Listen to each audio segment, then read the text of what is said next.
দুষ্ট সীমার যখন ইমাম হুসাইনকে শহীদ করে দিবে, তখন হুসাইন রাদিয়াল্লাহু তাআলা আনহু বললেন, রে ইয়াজিদ, রে সীমার, তুই এক কাম কর, আজকে জুমার দিন শুক্রবার, আমারে 2টা রাকাত জুমার নামাজ পড়ার মতো সুযোগ দে।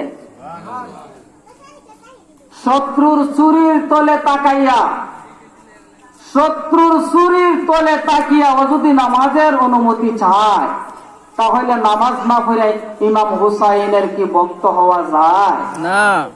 তারা হচ্ছে ইমাম হাসান হুসাইনের ভক্ত, নামাজ নাই ভক্ত।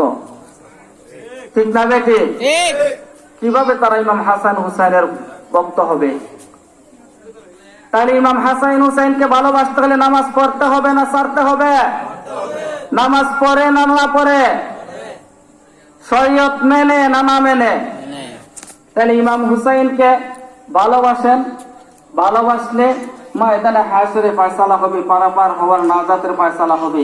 কিন্তু এইভাবে মহব্বত না, অতিরঞ্জিত কিছু করা যাবে না, অতিরঞ্জিত করা যাবে না। যাহা ইসলামে নাই তাহা করতে পারবে না। যেমন আমরা যদি এখন